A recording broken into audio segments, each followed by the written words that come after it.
किस दौर में इम्यूनिटी को बूस्ट कैसे किया जाए? अच्छा भोजन, अच्छी जीवन शैली अपनी रोग प्रतिरोधक क्षमता है जो इम्यूनिटी है इसको इम्प्रूव कर सकते हैं।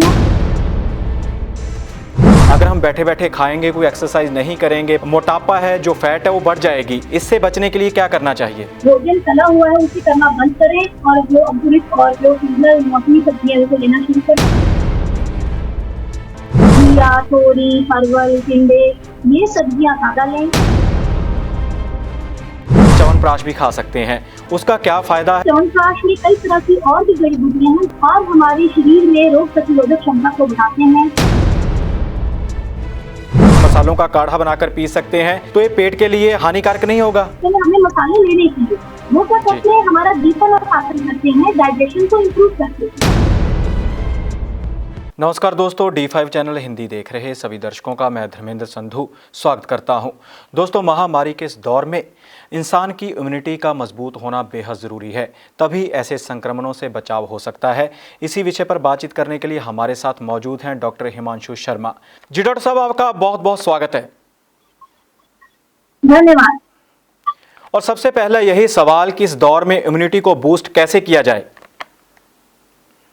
अच्छा भोजन, अच्छी जीवन शैली और अच्छी दिनचर्या, ये सभी चीजों को अगर हम अपनाएंगे तो ही हम अपनी रोग प्रतिरोधक क्षमता है जो इम्यूनिटी है इसको इम्प्रूव कर सकते हैं। यही इसका मूल मंत्र है। और इसके लिए अच्छा भोजन से मेरा मतलब है कि इस समय अभी वसंत ऋतु है, इसलिए कफ प्रकोपक भोजन जो है वो ना करें। कफ प्रकोपक भोजन का मतलब है कि बहुत ज्यादा तला हुआ भोजन ना करें, जैसे परांठे हैं, समोसा है, पकौड़ा है, ये भोजन में ना लें। और जो भी मौसमी सब्जियां आजकल आ रही हैं जैसे घिया, तोरी, परवल, टिंडे ये सब्जियां ज्यादा लें। अंकुरित दालें खाएं और जो भी मौसमी फल आ रहे हैं उनका सेवन करें, ये सबसे ज्यादा जरूरी है जी। और इस दौरान कहा जाता है कि जो हमारे घर में मौजूद, रसोई में मौजूद मसाले हैं उनका इस्तेमाल कर अगर चाय बनाकर पी जाए, जिसे हर्बल चाय कहा जाता है, तो वो कितनी उपयोगी है और कितनी तरह की होती है हर्बल चाय? जी हाँ, ये बहुत ज्यादा उपयोगी है और अभी भारत सरकार आयुष मंत्रालय ने भी हर्बल चाय को पीने के निर्देश दिए हैं और यह बनाना भी बहुत आसान रहता है और ये अलग अलग तरीके से बनाई जा सकती है। मैं उसका एक उदाहरण आपके सामने रख रही हूँ। इसमें नियरली आप 200 ml पानी में 6 से 7 तुलसी के पत्ते डालकर उबालना शुरू करें और थोड़ी सी इसमें अदरक कुचल डालें। अगर अदरक नहीं है तो घर में अगर सूंड है तो थोड़ी सी सूंड डाल सकते हैं। चुटकी भर दालचीनी और चुटकी भर काली मिर्च डाल दें। 6 से 7 उसमें मुनक्का या दाग घर में जो भी हो ये डालकर उस पानी को अच्छे ढंग से उबालें, जैसे हम चाय को उबालते हैं। उबालने के बाद जब ये आधी रह जाए तो इसे उतार कर छान कर बिल्कुल ऐसे ही पिए जैसे हम आम चाय को पीते हैं। इसे हम दिन में 1 या 2 बार जरूर लें। ये बहुत ही फायदेमंद है, गले को बिल्कुल साफ रखेगी और हमारे थ्रोट एरिया को क्लीन रखेगी, तो कई तरह की जो इन्फेक्शन है वो नहीं बनती। जी जी। डॉक्टर साहब, कहा जाता है कि जिस तरह से जो गर्म मसाले हैं इनकी तासीर बेहद गर्म होती है और गर्मी का मौसम है, जिस तरह से आपने बताया कि इन मसालों का काढ़ा बनाकर पी सकते हैं, तो ये पेट के लिए हानिकारक नहीं होगा? जी नहीं, ऐसा नहीं है। हमारी अपनी शरीर की जठर अग्नि है और जैसे जैसे अब हम गर्मी की तरफ बढ़ते जाएंगे तो जो जठर अग्नि होती है वो कम हो जाती है, मतलब वो ज्यादा प्रदीप्त नहीं रहती। हमारी जो डाइजेस्टिव फायर है वो स्लो हो जाती है, अग्नि मंद होने लगती है। इसीलिए शास्त्र में ये कहा गया है कि इस समय हमें मसाले लेने चाहिए। वो क्या करते हैं हमारा दीपन और पाचन करते हैं, डाइजेशन को इम्प्रूव करते हैं। और साथ में कई लोगों के मन में है कि ये सभी जो प्रिपरेशन जो बताया जाता है इसमें कई तरह के और भी द्रव्य रहते हैं जो इस चीज को बैलेंस करते हैं। जैसे हम सौंफ ले रहे हैं तो ये सब चीजें इसको, और हम साथ में मुलक्की लेते हैं जिसको हम जष्टी मधु भी कहते हैं, वो शीतवीर्य होती है, ठंडी होती है, गर्मी नहीं करती। ये कई बार लोगों के मन में है कि ये गर्म है, लेकिन जिस हिसाब से ये शरीर के लिए रिक्वायर्ड है मौसम के हिसाब से ही इसमें बदलाव किए जाते हैं जो अग्नि के ऊपर निर्धारित। जी। और हर्बल चाय जो पीनी है वो उसकी मात्रा कितनी है और दिन में कितनी बार पी सकते हैं? आप ये कम से कम दिन में 2 बार आराम से ले सकते हैं और इसका जो सेवन है 80 से लेकर 100 ml के बीच में आप ले सकते हैं इसको। जी डॉक्टर साहब, जो हर्बल चाय है वो उसकी मात्रा बुजुर्गों और खासकर बच्चों के लिए कितनी होनी चाहिए? ये जो मात्रा है ये बड़ों के लिए और बुजुर्गों के लिए समान रहेगी और बच्चों के लिए आप इसको आधा कर दें, नियरली 40 ml जो है, मतलब 4 बड़े चम्मच जो है छोटे बच्चे के लिए बहुत है। तो जी 7 साल के बच्चे को दी है तो 3 से 4 चम्मच 5 चम्मच बच्चे के लिए सुटेबल ये सुटेबल। जी। और एक और भी मार्केट में उपलब्ध है हर्बल चाय, जो फूलों वाली चाय कही जाती है, वो क्या चीज़ है और वो भी पीनी कितनी फायदेमंद है? इस तरह की कई तरह की हर्बल चाय में कई तरह की जड़ी बूटियों से तैयार की जाती है। कोरोना वायरस से खुद को अपने शरीर की रक्षा करने के लिए जो भारत सरकार है उसने आयुष मंत्रालय ने यह जो हर्बल चाय जो मैंने अभी आपको बताई उसका वर्णन किया है कि इसे पीना शुरू करें। वैसे कई सारी जड़ी बूटियों के साथ अलग अलग तरह की हर्बल चाय बनाई जाती है बाजार में मिलती है। जैसे शुगर के पेशेंट के लिए जो है वो अर्जुन की छाल डालकर बनाई गई हर्बल चाय मिलती है। और भी जी कई अश्वगंधा की चाय कई तरह की चाय आपको बाजार में मिलेगी। तुलसी की अदरक की बहुत तरह की बाजार में मिलती है। लेकिन इनमें जो भारत सरकार ने जो इससे प्रिवेंशन के लिए जो बताई है वो ये है जो मैंने अभी आपके सामने बोली थी। जी। और भारत सरकार के आयुष विभाग द्वारा यह भी कहा गया है कि आप एक समय पर च्यवनप्राश भी खा सकते हैं। उसका क्या फायदा है और कितनी मात्रा में खाना चाहिए? च्यवनप्राश आपको 10 ग्राम की मात्रा में लेना चाहिए। और च्यवनप्राश जो है उसका जो मूल घटक है जो मेन इंग्रेडिएंट है वो है आंवला। और आंवला विटामिन सी का एक भरपूर स्रोत रहने के साथ साथ आंवला हमारी इम्यूनिटी को बहुत अच्छे ढंग से बूस्ट करता है।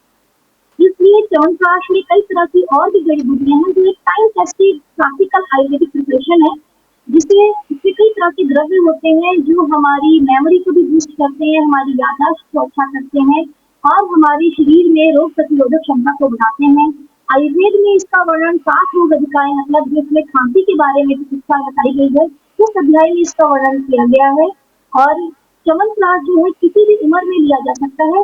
बस जो पेशेंट अगर कोई शुगर के हैं उन्हें ये शुगर फ्री ही यूज करना है। शुगर फ्री च्यवनप्राश भी बाजार में मिलता है, आप उसको लें।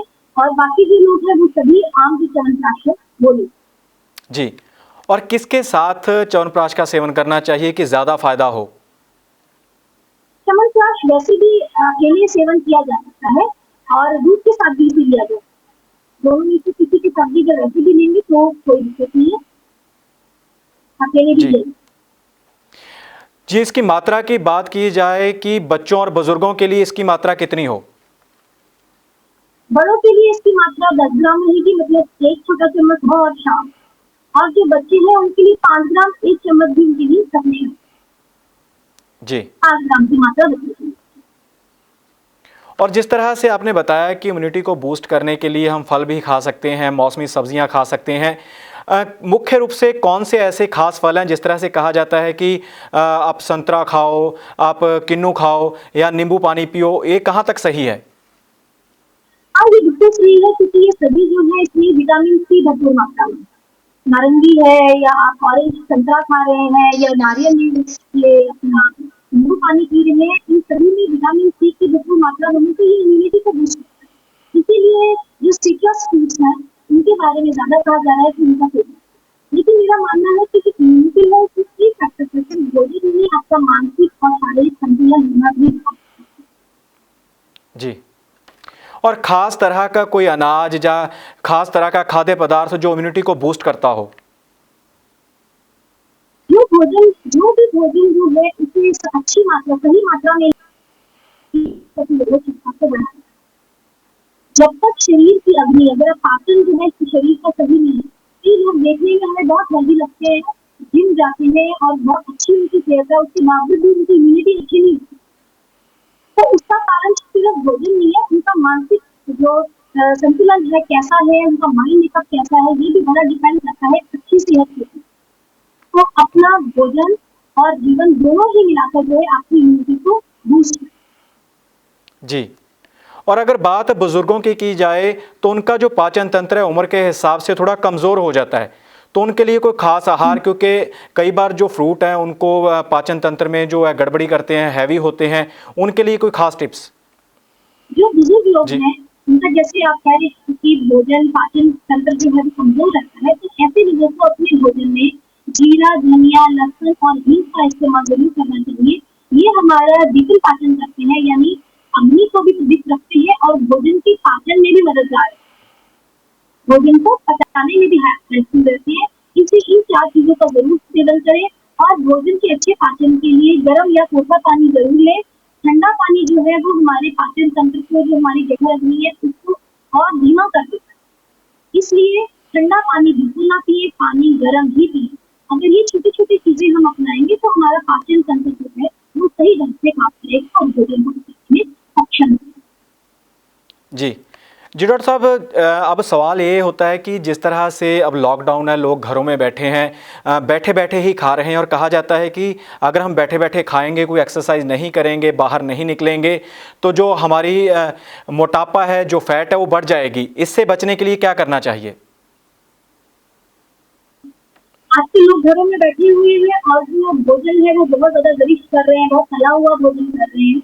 तो इस समय सबसे पहले तो भोजन तला हुआ है उसे करना बंद करें और जो अंकुरित और जो सीजनल मौसमी सब्जियां हैं उसे लेना शुरू करें। दूसरा, कम से कम 30 मिनट का योगासन या ध्यान प्राणायाम जरूर अपने रोज की दिनचर्या में रखें। वो बहुत जरूरी है क्योंकि बाहर ना जाकर किसी शरीर की आउटपुट नहीं है। तो भोजन जो ले रहे हैं उसमें ध्यान रखें कि बहुत ज्यादा फैटी फूड ना ले, समोसे पकौड़े पराठे ये चीजें हमारे भोजन में ना हो, फैट ज्यादा हो और पानी गर्म ही पीने जैसे मैंने बताया। अगर आप रोज एक कली लहसुन की बरी करके लेना शुरू करेंगे वो भी आपके वजन कम करने में सहायक रहेगी। और जी कम से कम आधे घंटे की सैर, अगर बाहर नहीं जा रहे हैं तो घर पे छत पर ही कम से कम आधे घंटे की सैर जरूर करें। वो भी हमारे शरीर का जो सिस्टम है उसको सही रखने में मदद करता है। जी जी डॉक्टर साहब, जाते हुए हमारे दर्शकों के लिए कोई खास संदेश कि किस तरह से वो घर बैठे ही सेहतमंद रहें और बीमारियों से मुक्त रहें? सबसे पहले तो योग को अपने जीवन का बहुत ही एक महत्वपूर्ण जो है आप बनाएं अपने जीवन में और रोज योग करें, अच्छा भोजन करें, संतुलित भोजन करें और बिल्कुल भी मानसिक तनाव ना लें। क्योंकि अगर मानसिक तनाव रहेगा तो हमारी रोग प्रतिरोधक क्षमता जो है कम होगी। मन को हर वक्त अच्छी पुस्तकें पढ़े और सरकार द्वारा जो नियम दिए जा रहे हैं कि घर से बाहर ना निकले, उसका पूरा पालन करें। जब तक कोई इमरजेंसी ना हो घर ना छोड़े और थोड़ी थोड़ी देर के बाद हाथ धोते रहे और पानी गर्म ही पिए। ये कुछ तरीके हैं जिनसे हम अपने आप को कोरोना वायरस से बचा सकते हैं। ये सभी प्रिवेंशनल है।